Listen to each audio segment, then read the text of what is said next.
Jumpa lagi dengan saya Tiwi. Kali ini kita mau membahas fenomena Coldplay. Ada yang ikutan war? Yang dapat ada, yang nggak dapat lebih banyak ya. Coba kita lihat ya. Kita lihat artikel-artikelnya seperti apa sih. Orang-orang banyak yang sampai pakai berapa device. Coba kita lihat.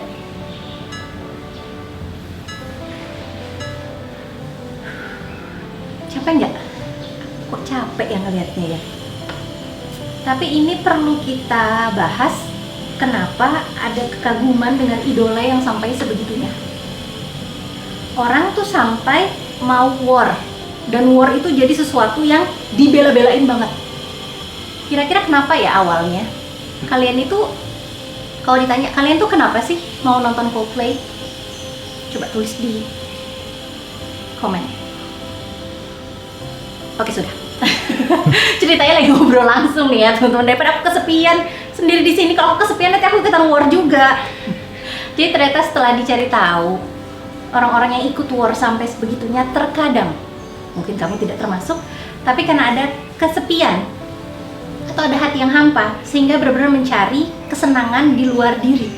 Aku akan happy kalau aku traveling, aku akan happy kalau aku nonton idolaku sangat, aku akan happy kalau gini, aku akan happy kalau gini, sehingga kalian tuh lupa ada kebahagiaan yang bisa didapat tuh dari dalam gitu. Jadi sekarang ini aku melihat anak-anak muda sekarang kan kerja terus tanpa tahu waktu. Kayaknya kalau kerja tipes gitu. Kalau belum tipes belum berhenti guys. Kadang-kadang Tuhan emang sengaja ngasih tipes biar berhenti, tapi udah lagi tipes untuk tetap pegang laptop. Itu sudah menjadi sesuatu yang sangat lumrah akhir-akhir ini gitu. Jadi karena orang terlalu capek bekerja, karena nggak ada work-life balance, mereka mencari sesuatu untuk membalas itu.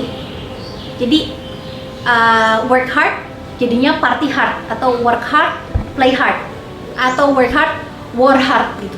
Jadi semakin tangki cinta kalian tuh kosong, kalian akan terus mencari untuk bisa mengisi itu yang kosong. Inilah yang akhirnya ada kekaguman yang sebegitunya kepada idola. Kebanyakan klien-klienku yang akhirnya datang di depanku biasanya memang hampa hatinya. Ada yang hampa karena dia tidak bahagia dengan hidupnya, akhirnya kaburnya tuh ke pekerjaan, jadi mencari sesuatu yang worth living for.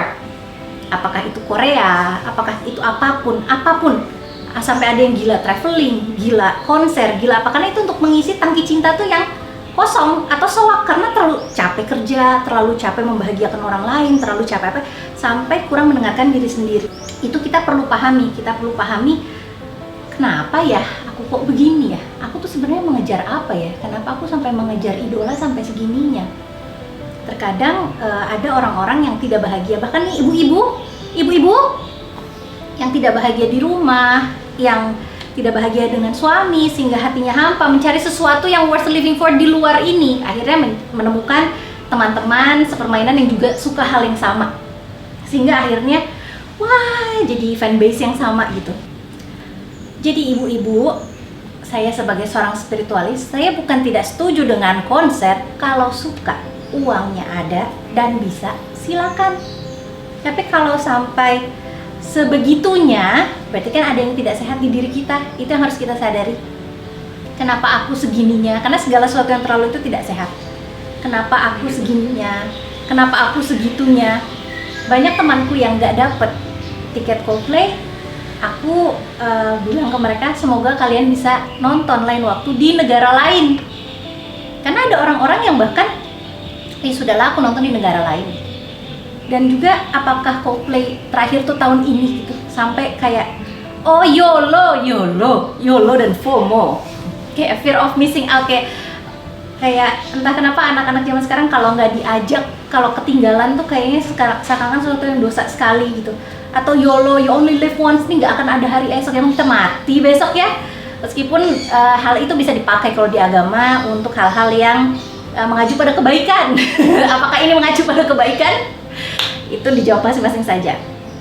Jadi aku mengajak ibu-ibu ya bu, karena kenapa fenomena fanbase ini jarang terjadi di bapak-bapak. Kenapa Bu? Kenapa adik-adik? Karena bapak-bapak sibuk bekerja dan mematikan perasaannya. Mohon maaf, ketawanya biarin aja, nggak apa-apa ya. Jadi kita perlu membedakan antara kesenangan dan kebahagiaan. Bahwa kalau kita terus mengejar kesenangan, anak kecil dikasih permen pun senang. Tapi apakah itu sehat buat dia? Belum tentu. Lihat bagaimana nenek kakek selalu membahagiakan cucunya. Itu memberikan kesenangan. Tapi apakah sehat? Tidak terkadang. Jadi kita perlu belajar untuk mencari kebahagiaan di dalam.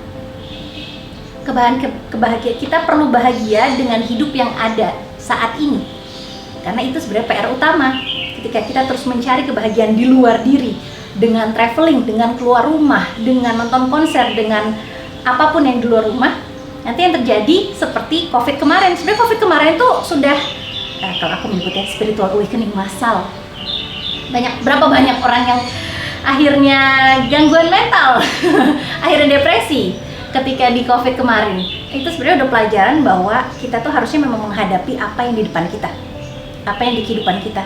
Tidak melulu mencari keluar, karena ketika akhirnya ternyata dikasih COVID, nggak bisa keluar rumah, nggak bisa traveling, nggak bisa nonton konser, bahkan apapun harusnya di rumah. Itu orang-orang yang selama ini tidak membahagiakan dirinya sama rumahnya, itu menderita banget gitu. Sekarang ketika dibuka semuanya, tapi kadang-kadang orang lupa kembali ke kehidupan mereka yang dulu. Jadi aku mengajak teman-teman, ibu-ibu sekalian, bapak-bapak pun kalau mau sadar juga, sadarlah bahwa kebahagiaan itu adanya di dalam, biar kita balance. Kita tetap senang keluar, tapi nggak terlalu yang begitu sekali. Kita bisa lebih ke dalam bahwa bahagia itu ya bahagia aja. Sebenarnya nggak harus ini, nggak harus itu, nggak harus itu. Gitu ya teman-teman, ini bukan mengajarkan, tapi aku hanya mengajak teman-teman untuk berkontemplasi ke dalam supaya kita nggak banyak depresi, kita nggak banyak stres karena hal-hal yang di luar. Kita tidak bisa mengubah apapun yang di luar diri kita. Yang bisa kita ubah adalah yang di dalam. Terima kasih ya, sampai ketemu di sesi-sesi lain. Wassalamualaikum warahmatullahi wabarakatuh. Dadah.